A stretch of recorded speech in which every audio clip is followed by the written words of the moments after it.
Ani nindo e maganatak nikagwe kitimagas bini sekwe to go makwendo dem gawa babani kagish kanagining and dunjiba. I'm introducing myself in Anishinaabe, and I'm from the White Earth Reservation, which is in northern Minnesota. Y'all know where Minnesota is? Very good.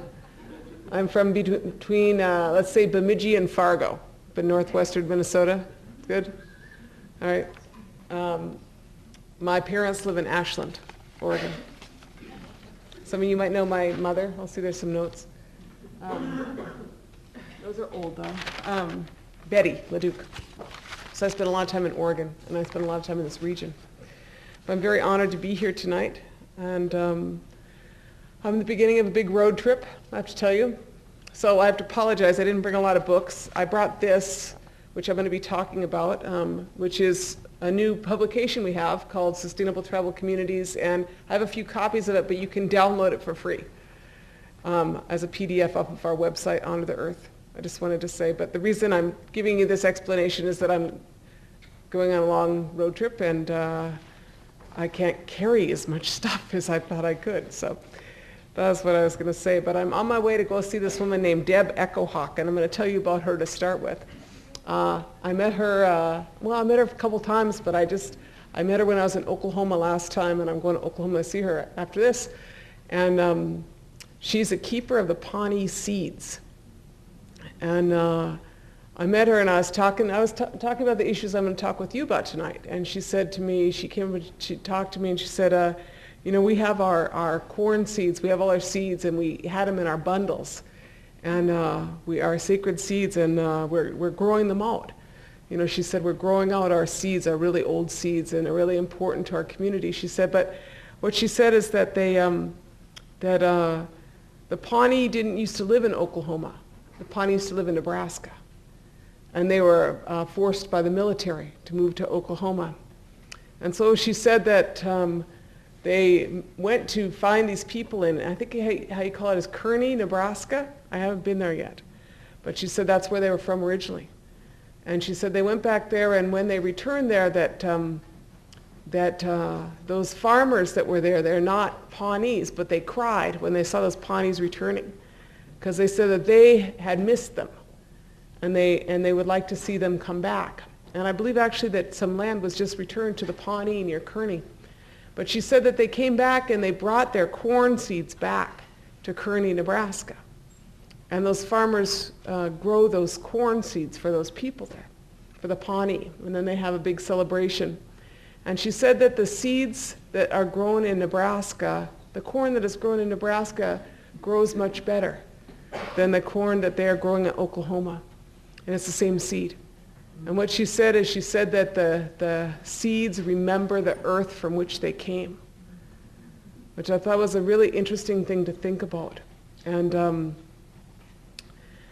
it's part of what I'm working on now. I'm going to go talk to her about her story and what they're doing, but we're working on trying to recover these really old seeds and to grow them out. Because in the times that we are facing of climate change and peak oil and the issues around food security, we believe that these are the way to go.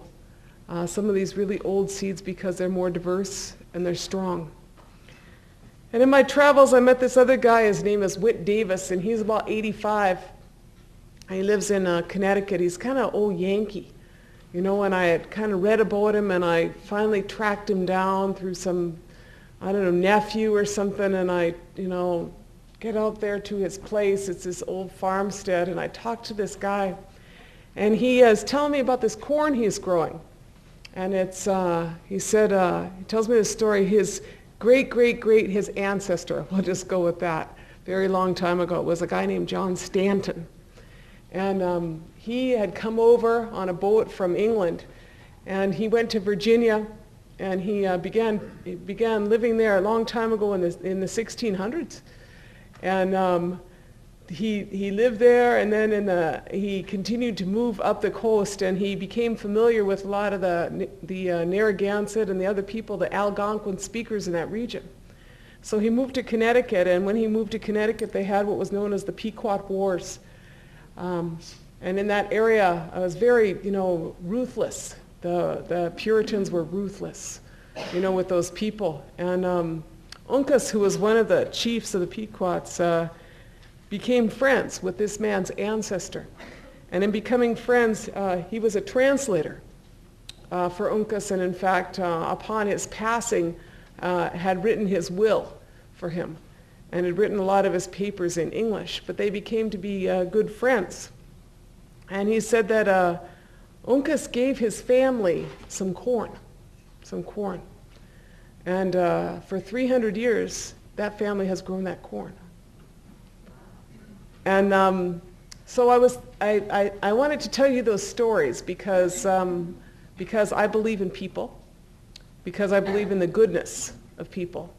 And I think that somehow in this resilience of seeds that are 300 years old, he gave me some of that corn, and I don't know if it likes the land where I live as much as it likes the land where he lives. But I like the fact that somebody kept a commitment to do something over all those years, and every year he and his girlfriend, they make Johnny cakes for the Narragansetts and the Mohegans. And they cook that corn, and they have a feast with that community to celebrate the relationship between their family and those communities for all those years. So that is a little bit about how you make a durable and sustainable society, in my assessment. You have a set of relations which, exist over time. They are sometimes tarnished and sometimes recovered, but you got a shot at it. So in telling you those stories, I'm going to ask you to think about how we make a society that is more at peace. And I think that involves some deconstructing of where we are. I have to be honest. In Anishinaabe-Moan, this month here is called Anabanageesis. Anabanageesis. That's my favorite moon because I like how it sounds. Anabanageesis. It means a hard-crusted snow moon. I don't know if you know what that means, but I think so. It's when it snows and then it thaws and it freezes again. And you get a hard crust on the snow, right? It's also the moon. You don't want to do a face plant in the snow. And this moon is followed by a moon, maple syruping moon. And then we have a moon called Wabaganageesis, which is a flower moon, followed by Odamanageesis, a strawberry moon, followed by Meengeesis, which is a blueberry moon. Then we have a moon that is called Menominake-Geesis, a wild rice-making moon. That's what it's called. And that's when we go out on our lakes and harvest our rice. And then we have one that's called Watebaga-Geesis, when the leaves change color. Then we have one called Benakweo-Geesis, which is when the leaves fall. Then we have a moon called Gashkadno-Geesis, which is when it freezes. Manadu-Geesis-Soon's little spirit moon, Giji-Manadu-Geesis, a great spirit moon, and then the Maybid-Geesis, that's called a sucker moon, or when the suckerfish, it refers to the suckerfish. Now, I know you're probably wondering why I told you all those moons, but I told you them because I was wondering if you noticed that none of those moons is named after a Roman emperor. Did you see that? It's possible to have an entire worldview that has nothing to do with the Roman emperor. And it's actually, it's okay. I just want you to know that's okay. Because I think that is a little bit of what we need to look at. Because what I will make is a suggestion to you that a society that is based on conquest, society that is based on empire, is really not sustainable over the long haul.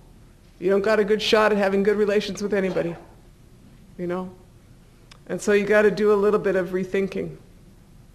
So let me talk about a little where we are here, and I'm not going to go into it too much. I'm going to see how my little PowerPoint does here. I don't think you guys need a long lecture on climate change. Are you guys good? Do you realize we already raised the temperature 1 degree? We're on our way to 2. This is not a good thing. This is Kivalina. Up in Alaska, it has fallen into the ocean. This village sued 14 oil companies and 14 power companies, 7 oil companies, and a coal company. because they're falling in the ocean. And this, there's a whole bunch of native communities up there on the North Shore. They say $400 million to relocate this one. And there's about 180 villages you're looking at that have got similar impacts. I don't know what the price tag is for climate change. You know, I don't know who's in charge of that accounting. They're saying by 2020 it's going to be 20% of world GDP is what it's going to cost us between the health impacts, right? The disaster-related impacts. And then what is the quantifiable, how do you quantify the loss of a homeland? Tuvalu, some of these islands in the Pacific, going under. Like, what's the price tag on that one? These are called the death maps, is what these are called. This is the costs, some of the impacts, but over here on the your right, this is called the, these are morbidity rates associated with climate change. And a lot of those have to do with poverty. The Great Plains has a lot to do with the fact that 30% of the people live in trailers. And a lot of them live remotely. If you know your reservations, you know, up at a point in northern Minnesota that's right over by Grand Portage Reservation. You got kind of a combination of, looks like Cheyenne River is what you're looking at in South Dakota, and you got Standing Rock in North Dakota is what you're looking at. You know, these communities that are impacted, they are native communities, but they're just communities that are poor and they don't have phones, and they're remotely located, and they don't have good heating systems, they don't have backup plan B. That's why you got a morbidity rate that looks like that.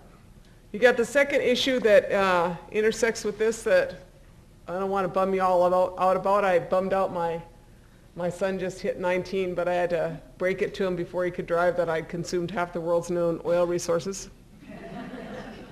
So I said, I don't know what the point is. But, you know, that's what's known. There's oil out there, you know. That's 20,000 feet below the icebergs up in Alaska. Go ahead. You know, I mean, Conoco and these other companies are really proud of their new breakthroughs. Offshore oil, you know, you send down to the bottom of the sea, you know, the crack in the bottom of the sea in China probably, right? There's, you know, oil reserves in countries that might not actually want to give us the oil. And it turns out that you can only invade so many countries. You got a very expensive war right now. And you can't maintain that level of intervention to get oil.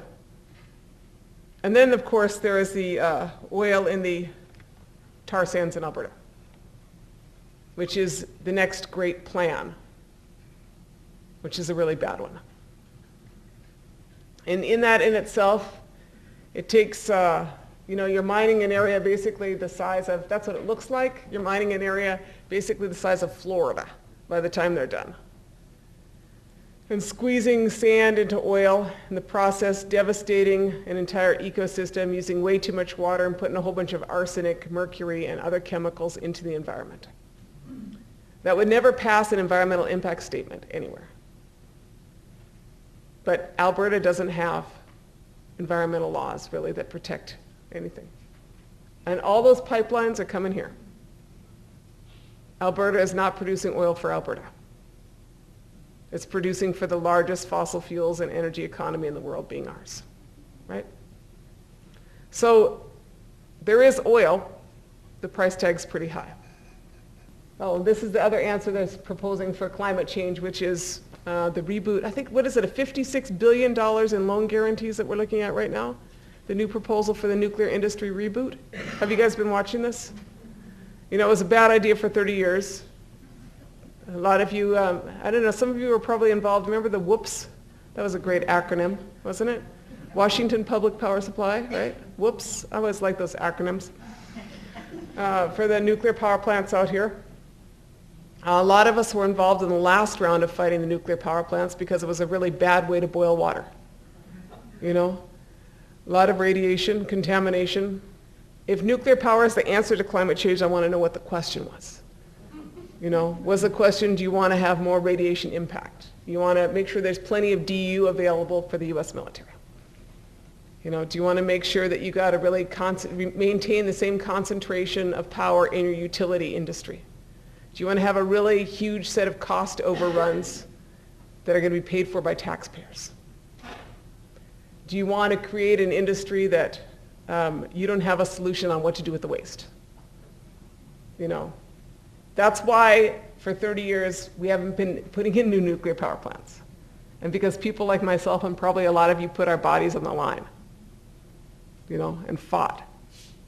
For our native communities, it is a huge impact because they're just trying to open up, I think they did in December, they opened up a uranium mine on the north side of the Grand Canyon, right?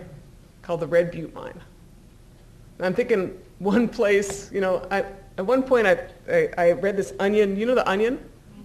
One time I read this article in the Onion and I thought it was true, which was by mistake, but was that they wanted to mine coal in the backside of Mount Rushmore.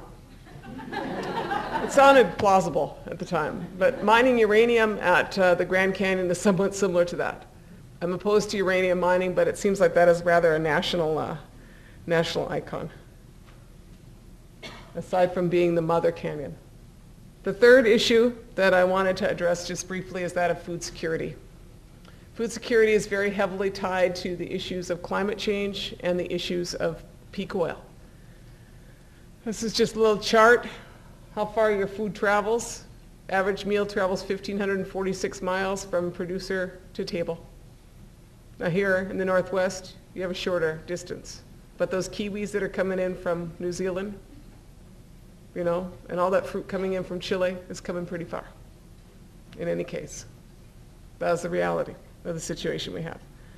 The second element of that is that industrialized agriculture contributes, it's estimated at least 25% of CO2 emissions through both deforestation and the transport of food. And the fact that what you're not, you no longer are adding carbon to your topsoil. In fact, you're removing it. You're mining your topsoil in this country. The third element of this is that it is in fact oil dependent. You know, the reality is that we're in this place where after the Green Revolution, we're reaching saturation in terms of the amount of chemicals and the return you're going to get per chemical on your food system. That is to say that you can only put so much on, and both the root systems are incapable of absorbing the amount of chemicals we're putting on, and so that is why we have dead zones at the Gulf of Mexico, right? The second thing is that at a certain point, your returns aren't as good. And so they call it the saturation point with petroleum-based additives in your agricultural system. And the reality is that at this point, we're probably putting between 10 and 15 calories of energy in to produce 1 calorie of food, which is a really grossly inefficient way to produce your food. Add to that the other elements of the food security crisis that we are facing, aside from peak oil and climate change. Add in there the concentration of ownership of seeds and food in this country, whether it is the patenting of seeds by Monsanto and DuPont, or the increasing concentration for many years of the agricultural industry in this country. And then the additional ownership of genetic material by the food industry and the shrinking of the diversity with the latest proposals. They are not that new, but the proposals over the last decade for the genetic engineering of the world food chain. Any sense of looking at history would teach you that what you want is diversity, not a monocrop. Your shot at resilience is based on that. It is not based on concentration of ownership and concentration of diversity. So this is what you do if you are us. This is how you fight climate change. Is you do your damnedest to fight them. There's 2 power plants that this last year in 2009. Well, one of them at least we defeated. Number 2 is pretty close.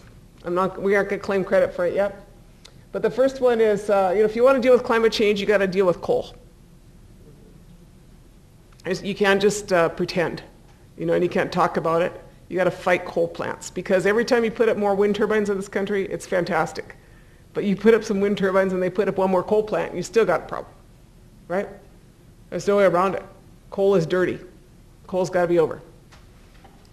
So this shot on the top left and the top right there is a coal-fired power plant that we just defeated in South Dakota.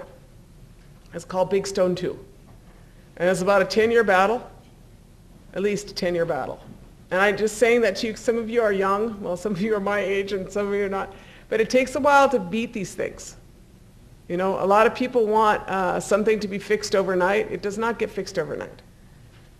It does not get fixed in one grant year, if you're fighting it and you're working in a nonprofit organization. It takes a long time to defeat these facilities, and you got to pray hard and you got to work hard, But Big Stone 2 is started out as a 1,000 megawatt coal-fired power plant to the west of our reservation, and it was using lignite coal from North Dakota, which is just above burning dirt. We already have huge problems in our region with mercury contamination of our lakes. And besides that, it was inefficient because, as you likely know, one of the best wind regimes in the country is in North and South Dakota. So we just thought it was a dumb idea. So we started battling them. A lot of groups battled them. And we end up, there's a town just south of my reservation called Fergus Falls. And it's kind of a little redneck town, let's just be honest. And in that town, they have, is the headquarters of Ottertail Power Company, which is the utility that was proposing this coal plant. And, they had, it's an investor-owned utility, but a lot of the investors are local, and it was kind of hometown. I don't know the equivalent out here in the Northwest, but let's just say they control that town. And so we started go down there. And actually some students from a college came up, Fergus Falls Community College, and they came up to see me, and they asked if I would, they had a social justice class, and asked if I would teach them, like a session.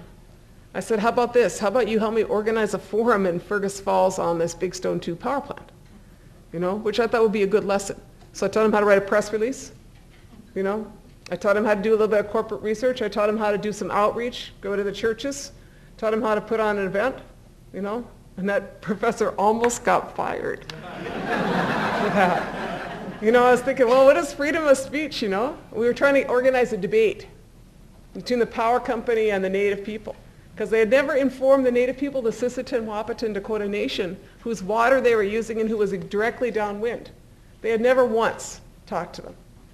And Sisseton, Dakota wanted to come to their town. Wanted to come right to the hometown of Ottertail Power and say, we would like to say no, And so we had this event.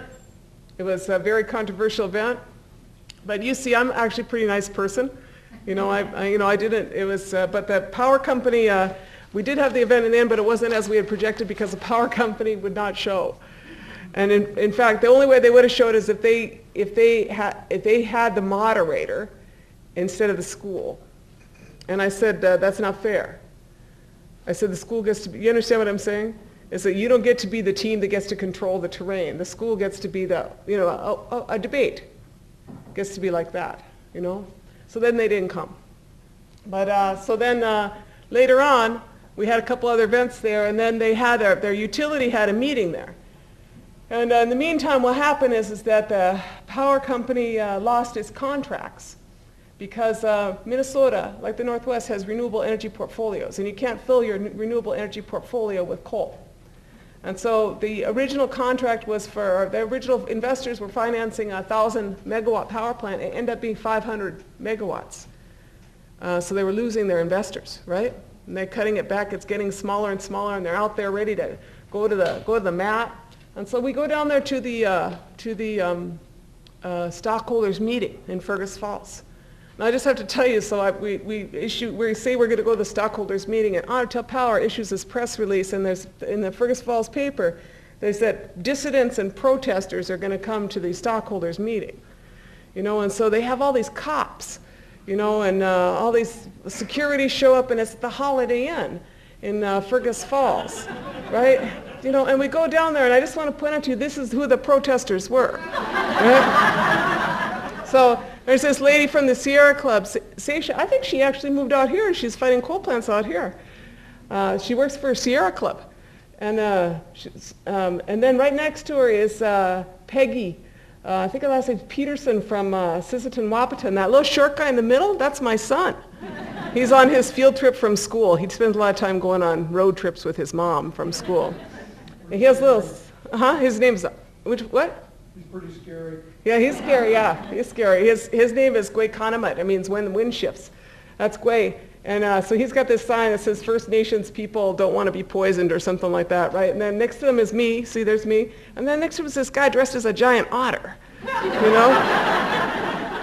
So I just want to point out that, you know, we were really daunting resistance, you know? So after that, the giant otter and I went and met with the utility. And we explained to them that, you know, they're explaining to us they're really proud that they have this plan, and they have a 12-year-old plan. I said, that's your problem. You got a 12-year-old plan. That was before anybody knew anything about climate change. You know, the price of carbon is high. You're not going to be able to sell your power, you know, on the market. And you're not dealing with any mitigation, and before then you never informed the Native community, and you got their water rights, you know. So about a month or two later, the rest of the investors fall out. And that's how that power plant ended up, you know. There's a lot of people worked on that, you know. And I just want to say, that's what if you want to deal with climate change, you can't just, you can't stick your head in the sand. You got to oppose these bad ideas, you know. And then the second one here is this other one we're working on in the Southwest. This is called Desert Rock.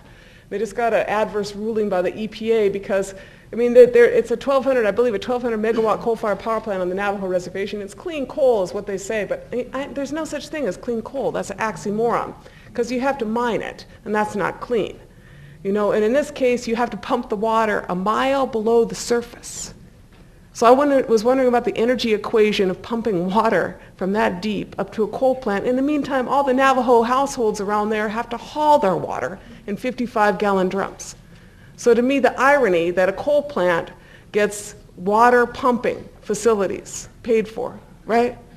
In the meantime, Navajo grandmas are just community, has to haul their own darn water.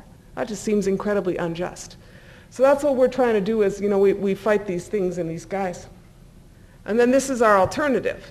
This is for Desert Rock, but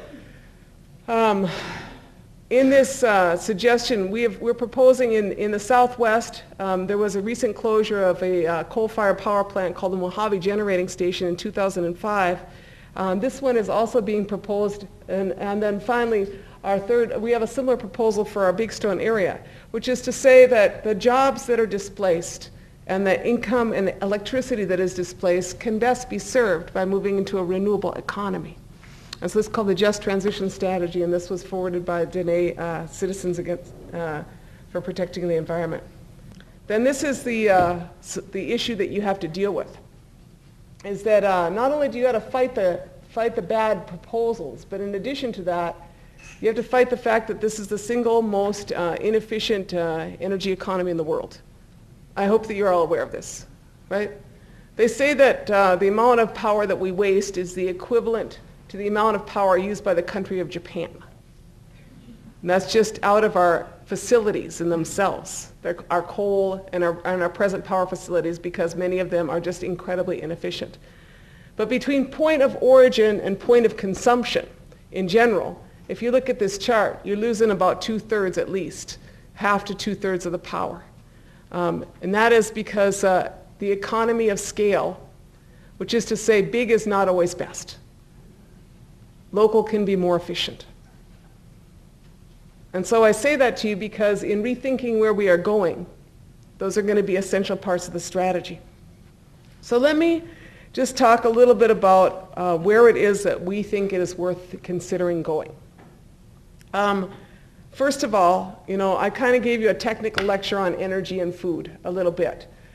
But in the bigger picture, the question that I have to ask is that these are symptoms of a larger set of problems. And those problems have to do with how we view, in part, in my belief, or in the belief I think of a lot of other people, how we view our place in the world and how we view our entitlement to the world. And the fact that we could create a society which is so wasteful in itself says something about how we view what we are righteously due. So let me ask you to consider rethinking our position. That's what I would ask. And I told you a little bit about, the idea of living in a society that is a little bit post-empire. Let me talk about what that looks like in terms of theory, and then I'm going to talk about what it looks like in terms of practice. Let us consider rethinking a paradigm. If we agree, or at least we agree to consider that perhaps the construct of empire is unsustainable, is it possible to rethink a society from that basis? I spent a lot of time in school, and I know that in general, indigenous thinking is not viewed as on par with thinking that comes from Western Europe. I'm onto this. It's illustrated perhaps best by the fact when I was an undergraduate at Harvard, if you wanted to study art from Europe, you went to fine arts. If you wanted to study art from Native America, you went to anthropology, right? So what does that say? It says some people's art is valued, some people's art is looked at as an object, right? And across the board, you will find that in general, indigenous thinking is viewed as folkloric. It's viewed as something which one brings out in your multicultural days to kind of flavor, in general, a Eurocentric education without being overly judgmental. But I spent a lot of time in school. And so in that, one of the challenges I think we face is that we are at a certain place in time. We are in this new millennium. And I am someone that believes that given the circumstances we are facing, if you dig yourself into a hole, at some point you might want to quit digging. And look where you are. Because I'm pretty sure that the thoughts and the paradigm that got us here may not be the way to get us out. But it takes a bit of courage to admit that. And all societies, nobody has a monopoly on botching things up. We're human. And in all of our indigenous traditions, or, I know in our Anishinaabe tradition, we botch some things up seriously. The question is really is if you have the humility to reconsider where you are, and then the commitment to do something about it. So what does an indigenous paradigm look like? Let me just tell you kind of my sense on things from where I look, my little house in northern Minnesota. And I don't know, all things about indigenous thinking, but I know that this, from my community, is something like this. We have a teaching that is Gichi Tabwewin, or the Great Law. That's what we say. Minubamata Ziwin is what we are after, which is the good life. And in order to acquire the good life, you must try to live by the Great Law. And in our perception, the Great Law is that essentially the Creator's law is the highest law, higher than the laws made by nations, states, or municipalities, and one would do well to live in accordance with the Creator's law. What does the Creator's law teach us? We are taught, for instance, Nindinawe Maganaduk, that we are all related. What does that mean? That means that, all of us are 99.9% the same to start with, right? Which I know really bummed out the white supremacists. But we're all pretty close, right? But beyond that, You know, in our teachings and in our cultural traditions, we recognize our relatives as having wings and fins, hands, paws, hooves, and roots. We recognize that we as the humans are the most dependent. They don't need us. They do not need us, actually, but we need them. That a respectful set of relations is a really good idea, given those circumstances. And that some of our greatest teachings, a lot of our greatest teachings come from our relatives. We believe in our teachings that in Anishinaabe, you know, in our teachings, but a lot of other indigenous teachings, is that it is called cyclical thinking, which is to say that it's our understanding that that which is natural is cyclical. The moons, the tides, the seasons, our bodies themselves are cyclical. I recited to you the months in Anishinaabe-Moan in Ojibwe teachings. And you see that those relate to place. They relate to time and place in a cyclical manner. And so we have observed that generally one would do well to live in accordance with those cycles. And then we have a teaching that is about the future, apane, for forever. And it's perhaps said best by the Iroquois Confederacy, who said that, in their teachings, the way it is put best perhaps is, in each deliberation, consider the impact upon the 7th generation from now. In each deliberation, consider the impact upon the 7th generation from now, which is, I would say, a pono, or righteous teaching, because they are not actually here. We're their best shot. So when we consider how much tar sands to squeeze out of Alberta, might consider the impact ahead. You know, nuclear power, there's not actually a way to formulate the impact when those generations ahead. Only to know that we have it. You know, so we're the ones that have a shot of doing the right thing. Having said that, that contrasts entirely with what I would call industrial thinking. Instead of believing that the Creator's law is the highest law, we live in a society which believes that man's laws are the highest laws. That is illustrated by the Columbia River. You know, the perceptions that, or in Western water basins, that you can allocate and over-allocate water in a Western water basin until there is no water available for fish. Or you can trade pollution credits. And somehow you're going to come out even on that one. You know? Those are examples of believing, or you can change regulations according to who's in power and who has the most influence. And set risk assessments based on a set of values and money. Instead of believing that we are all related, we are very anthropocentric. Humans consume most of the biosphere, leaving our relatives as paupers. Try being a buffalo in Yellowstone National Park and you'll see what it is to be a pauper. You know, you go outside the park and you're shot. That's what Montana Department of Livestock will do. Or try being a salmon in the river. You are just trying to hang in there because we have consumed the river.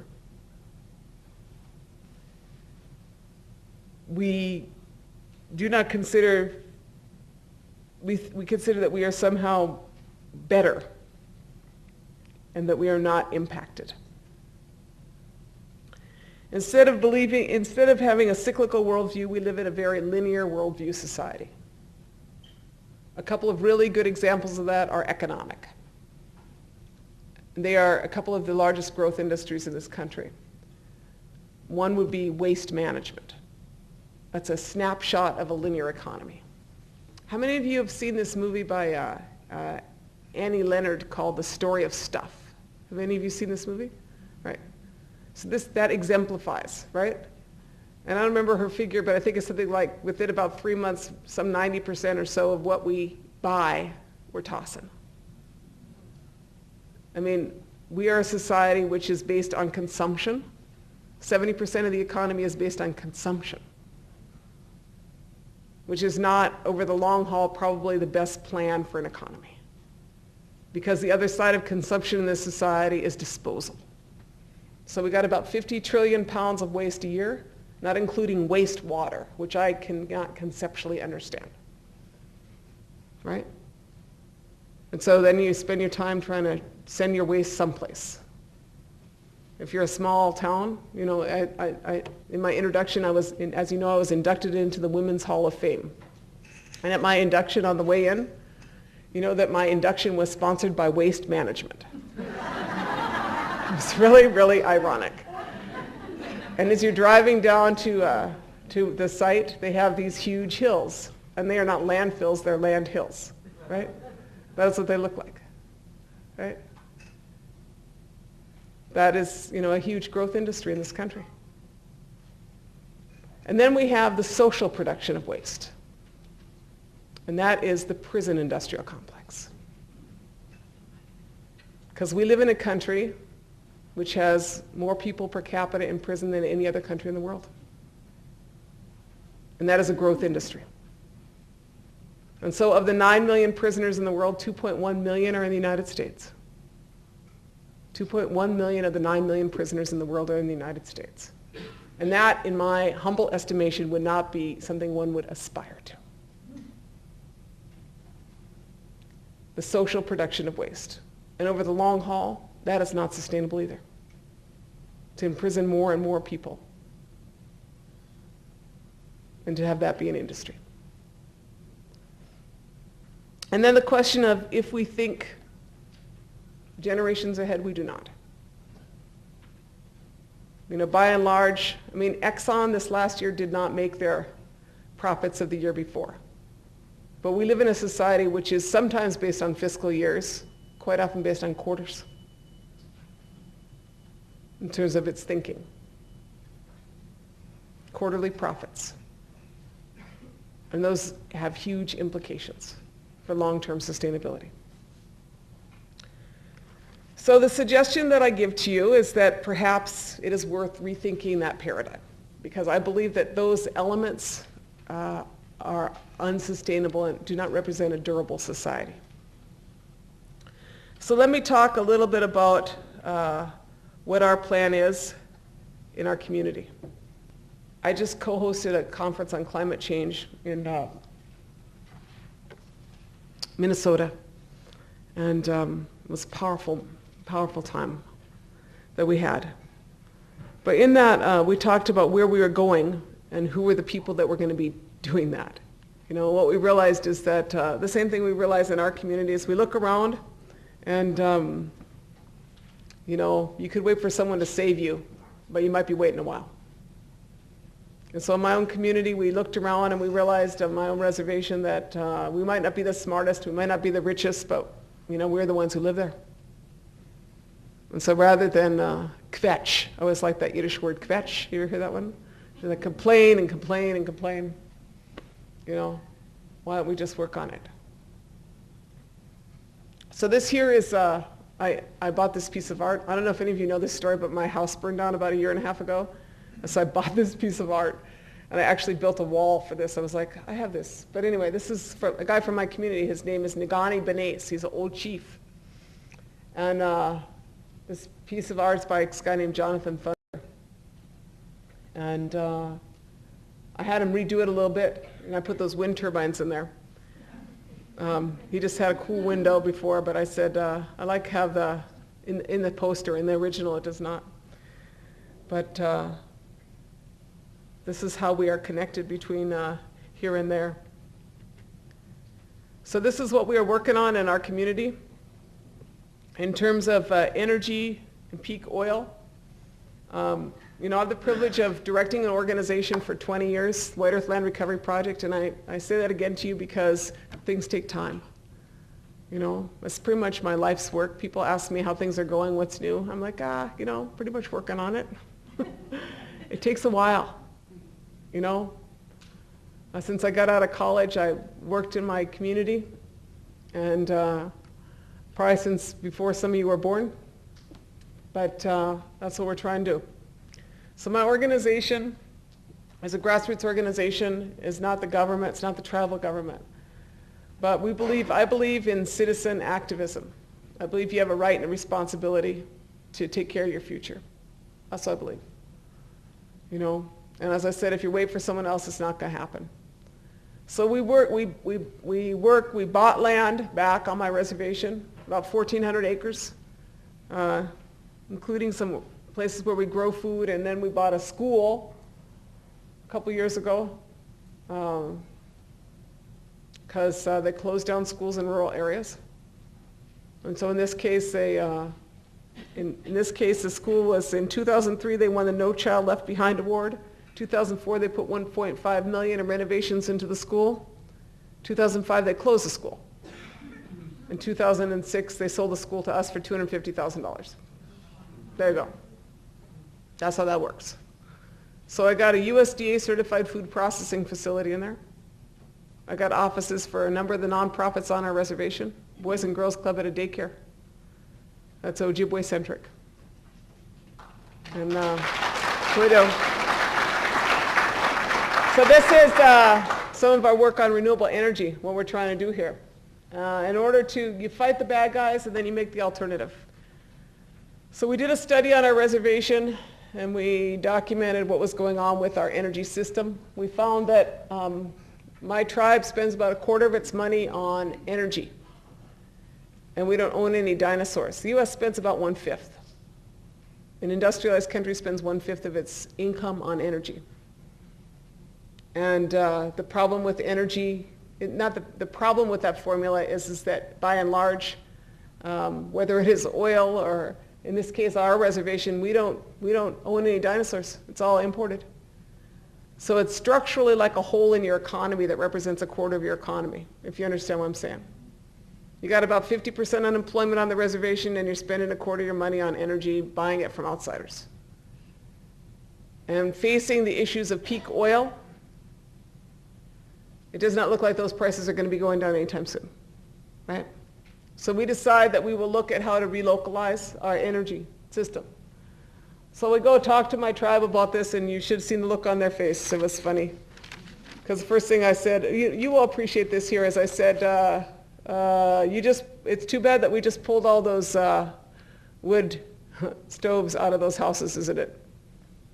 Because we don't own propane, but we own wood. And in the case of my community, you know, you start with weatherization and efficiency, and then you look at your local heat system. And you got two major choices. One is wood. And anybody, how many of you chop wood, or how many of you have wood stoves up here? Is it hard to, is there zoning issues on wood stoves here? Or wood? No? I mean, and you got a lot of wood here too. I don't really know the circumstances, but in our community it would be fine.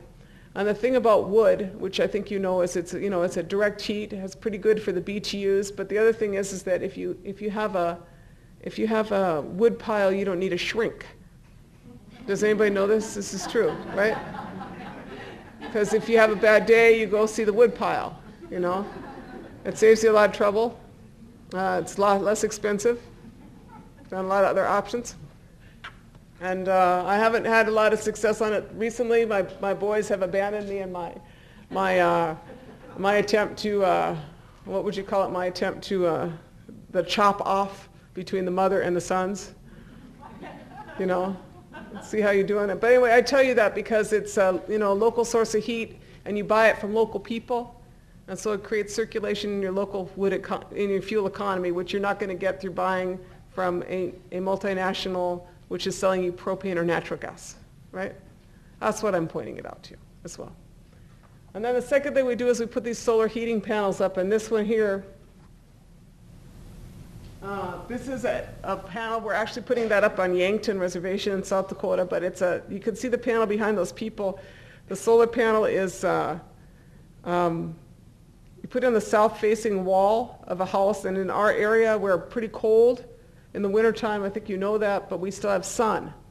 And the whole northern plains and the whole region has a lot of sun, and so you still can get sun all winter long. And in that, you put this solar heating panel. It costs about $1,200 to put in. You install it, and it can reduce your heating bill by about 20%. You know, and so that combined with, you know, efficiency and weatherization can keep a leak from occurring just in your household heating bill. Yeah. So then the other issues, you know, you are familiar with the issues of transportation, consuming a good chunk of our, you know, energy system, and you don't need me to tell you that we have a train system that basically it's an embarrassment. I think one author called it an embarrassment to Bulgaria. You know, we have dismantled our hope at mass transit and train systems, and over the long haul, you know, reconstituting a system that is not based on using an interstate highway program would be a really good idea, or my favorite mode of mass transit, which is the airplane, you know, which we are the highest rate of airlines in the world, you know, flights. That is actually not a mass transit system, you know, but that is what we use as a mass transit system, is the airline. Highly inefficient transportation system. But the reducing of that, you know, I'm not going to talk about that because that's not really quite my reservation. I'll talk about it a little bit later. But then the other two things, this is a solar panel we're putting up on the Skull Valley Goshute Reservation in Utah. And then those two pictures in the top right are our wind turbine. And I'm putting up a 75 kilowatt Nortank wind turbine just to the north side of my school to power my school. In Minnesota, I could put up a smaller one and have a lot less problems, but I wanted to break the glass ceiling with the Otter Tail Power Company because they're forced to buy from me. And you already saw me in the Otter and everybody last round, so I could go small, but I'd rather go big and do this. And it's a challenge. That's my grandson in the middle there. He's that's Guy Waden. And then that's my friend Tony Tibbetts putting up that turbine. I think Izzy knows him. And this guy he's an interesting fellow. The thing about putting up a wind turbine, I don't know if you know this, it's kind of cool, is if you put up a wind turbine, you do this, you get to say you're having an erection. Isn't that great? So there we are, we're having an erection on White Earth. It's a really big erection. Anyway, the guy putting the turbine up there is my personal, I'd say that's my personal project. That guy, Special Forces. I don't know, any Indian vets in the room here? Well, the highest rate of enlistment is Indians. It's Native people. And there are a hell of a lot of Native vets out there. And this guy is from Rosebud. He's from Rosebud and from Leech Lake Reservation too. 26 years in the military, Special Forces. Done a lot of things with my tax dollars. Got a lot of training. So he specialized in demolitions. And it turns out if you're in the Special Forces for 26 years and you specialize in demolitions, like taking down dams in Panama and other places, you have a master's in engineering. That turns out I paid for, didn't I? Because they consume, what, a half of the budget? The U.S. military or something like that, right? Pretty close, right? So I said, so you can blow things up. I said, can you build anything? And there he is. He engineered my foundation, and being fearless and somewhat maniacal, he is the one Indian who wanted to do that. And then, of course, he was the one Indian who was on the next level, too. So there you go. But why I told you that, I'm going to talk a little bit about that later, is that that's transition. There's a lot of veterans in this country. That's a very important strategy in the transition from the military prison economy to a green economy, is that they have a skill set that needs to be adapted. And then we are growing these foods. This is my friend Ivan Curry. He's got a Lakota squash. And what we did in our community is, aside from looking at the wind and producing enough power for our people, we also are relocalizing our food system. Now I mentioned this here squash, I haven't done a nutritional analysis on this squash yet, but I know that a lot of these squashes are much higher in nutritional value than what you could buy at the store. These old seeds here, this University of Minnesota study said hominy corn, which is that down there at the bottom, is a Bear Island flint corn. is high in carbohydrates and proteins, yields 47% of the RDA of fiber and 33% of the recommended daily value for vitamin B, thiamine, has half the calories of market corn. Auricera squash, that's a different kind, contains 13% of the daily value of fiber, 64% of the recommended daily value of vitamin A, and half the calories and double the calcium and magnesium of the market equivalent. Potawatomi lima beans are low in fat, high in carbohydrates, protein, and B vitamins. They provide 24 grams of fiber per serving, 21 times the antioxidants found in market beans. Isn't that interesting? So I don't know exactly why that is. I'm not a plant breeder. But what I think happened is that in breeding these foods into industrial foods, right, over time, they bred them for durability, like standability, uniformity, right? Beauty, being able to transport 1,400 miles. And somehow they bred out the nutritional value. That's what I think happened. You know, I'm not sure on that, but that's what I think happened. So in our community, we have a real high rate of diabetes. About a third of the people have diabetes. And it turns out then that these kind of foods are better for you.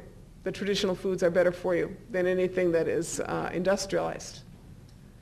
And so that's a lot of our work is we grow these foods, and then we have a tribal farm-to-school program in the Pine Point Elementary School, which serves about 60 kids, and then elders, and then a Head Start program. And we have 60 producers for that farm-to-school program. And that's people that's not like farmers necessarily, that's like Mrs. DeWandler who had extra carrots. And so she gave me 20 pounds of carrots, or 20 pounds of cabbage, right? Like that. And so that's what we're doing, is trying to get these local foods in there. The bigger picture of that is that these things, like I had to get this corn, I got it from a seed bank, I got this much. And then now I grow it out, and we got, you know, quite a bit, acres of it.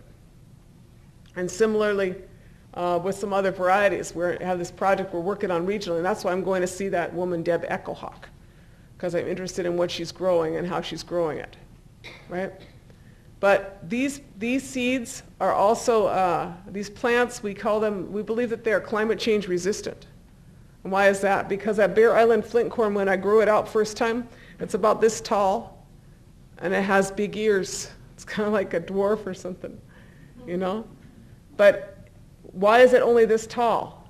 You know, because it doesn't need to be taller, and when it's this tall, it's more resilient in wind shears, right? The Monsanto Roundup Ready corn is this tall. It does not do so well in drought, and it does not do so well with high wind as my corn. The other thing is that these other corns are addicted to fertilizer, chemicals, and irrigation. These other varieties are created for micro climates. Most of them are frost resistant. So the reason I'm telling you that is I know that there's a lot of gardening. Well, you guys have a much longer season out here than I do. But these varieties are very important to bring back, because in the time of climate change, in the time of concentration of ownership of seeds and concentration of genetic diversity, or reduction of genetic diversity, it's a much better idea to have the diversity. This is our rice. We also work to keep this, you know, as mentioned, we've been battling the genetic engineering of wild rice. It's very biologically diverse. This is what our rice harvest looks like.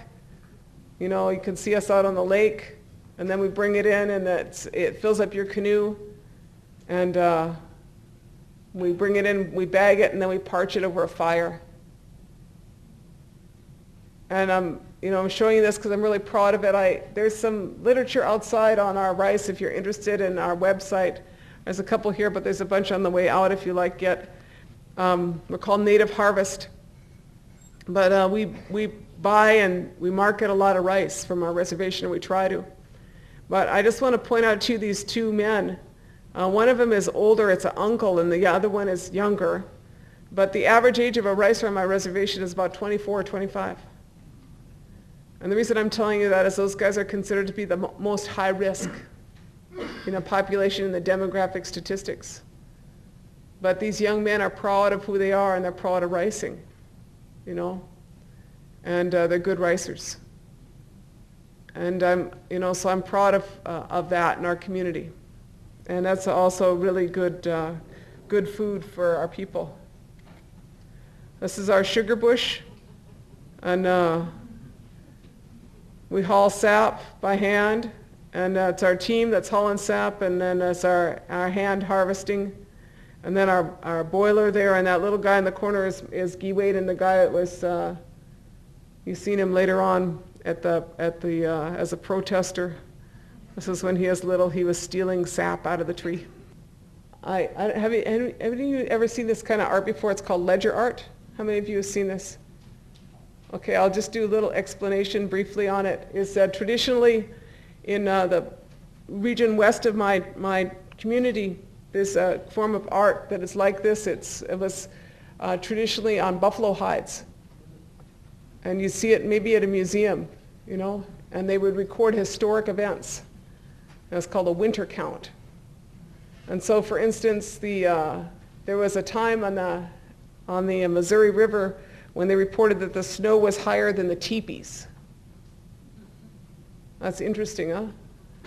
And I say that because the National Weather Service doesn't have records that go back that far. But we have records of climate change that are longer, right? And then they recorded when people came, or, you know, battles happened, or when smallpox came. It's recorded. So that form of art was winter count. It was drawn in this style.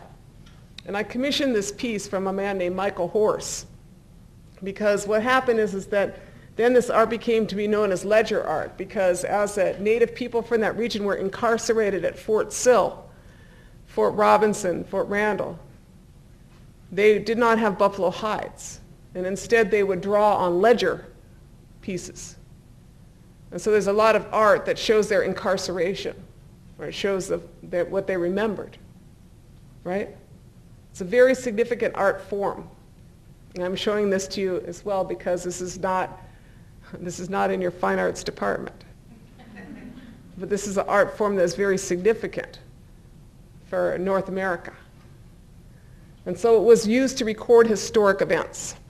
And so I commissioned this piece to record the erection of our wind turbine and the ceremony that we held in relation to that. And so in this here, this is me right here. Here I am, see? And then this is my nephew, John Shimmick. This is one of our elders, and this is Aurora Conley. But this here is my son, Greg Kahneman, who's always in trouble. And then this is Tony, the guy who was at the top of the turbine. He's praying. You see that? And then over here we see this guy named Gary Silk. He's from Standing Rock Reservation, and he's singing. It was a horse ceremony. It was the first time we had that horse ceremony on my reservation in many years. Many years. And then we invite people to come, and so the people were watching. There was other Sundancers that were there watching too. But there's 4 flags. This is why I'm pointing this out to you. The flag that is down in the most over there left is a flag that is of the Shakopee Mdewakanton Dakota, and they are in southern Minnesota, and they have a really, really big casino. And they're who gave us about half the money for our wind turbine. And so I want to say that because they are really amazing tribe in what they've done. And they're amazingly wealthy because apparently gambling is quite addictive. And then just the one that's further up from that is the Venezuelan flag. And that is because Citgo Petroleum, owned by the Venezuelan government, is who financed our wind turbine too. And I'll tell you that when we took the money, we were called unpatriotic. And I said, I find it ironic to call Native people unpatriotic.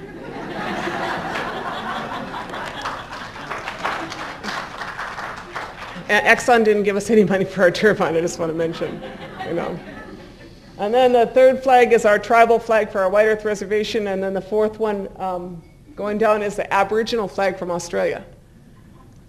And I put that on there because I like their flag very much, but also because they have a lot of uranium mining and they oppose it. But I did this because this is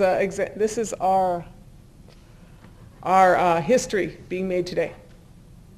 That's how history is made, is by people. And it is recorded by people. You know, so that's a Michael Horse piece, you know, of art. So the implications, just, you know, in closing, I want to tell you the story of our community. You know, my theory on this is, of course, if we can do it, anybody can do it. I just say that because nobody would gamble on us. You know, we're not the people demographically that one would gamble on. We're not viewed as the ones who would be able to get it together. But it takes time, and we learn as we go. Does it have broader implications? Yeah. I believe that a relocalized, centralized, decentralized strategy for your food and energy systems are going to be essential to building a durable society. Because you build relationships in both of those. You know where your food comes from, and you are respectful to those who produce it, and in fact, you produce some yourself. So you rebuild your own relationship, your own humanity. By growing some of your food, you rebuild your relationships with your relatives. And you circulate that in your own community. Your energy economy is relocalized through, first, efficiency, and second, through a lot of appropriate levels of technology. You know, my wind turbine we are putting up, I had to do a lot of thinking, and I don't have it all down yet.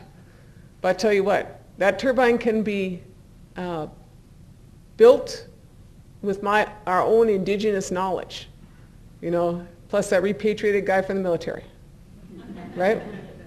But in addition to that, the level of technology and the size means that I don't have to import a crane from Denmark to service it.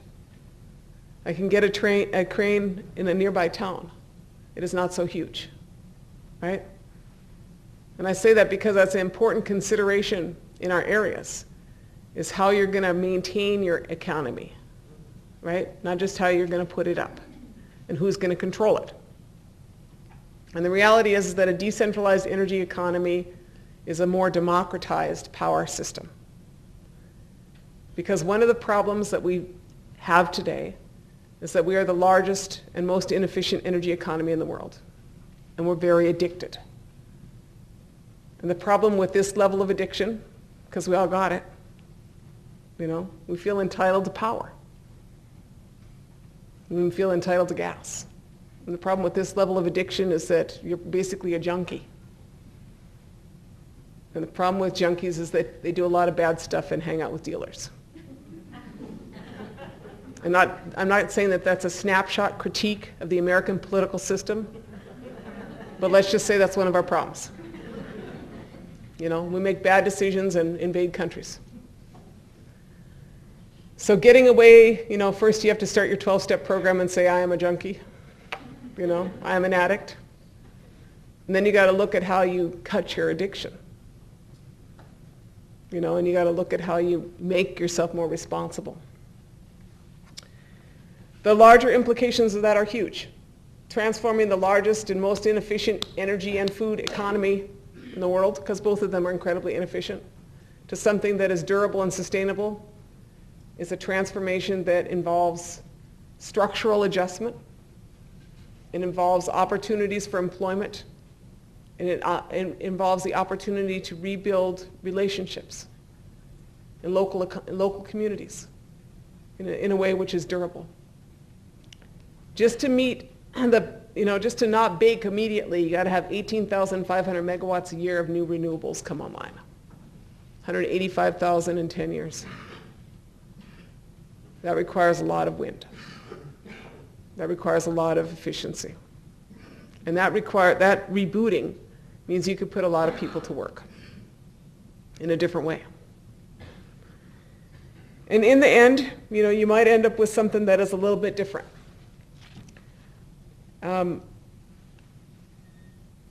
There is an index. It's called the Happy Planet Index. Have any of you heard of this? I'm kind of a fan of this. The U.S. did not win the happy country. Didn't win the Happy Country Award recently. Who won it this last year was Costa Rica. And the year before that, standing for a couple years, was Vanuatu. Why did they win it? Because quality of life is different than level of income or level of consumption. Right? If you have good food, if you have good health, if you have good relations, if you don't have a lot of homeless people, if people have security, you have education, prenatal health care, that's quality of life. And that involves kind of a deconstructing and reconfiguring a paradigm. And saying that perhaps level of consumption is not equated with happiness. And in the end, we end up, I think, in a better place because we are all related. In Dinaway Maganatuk.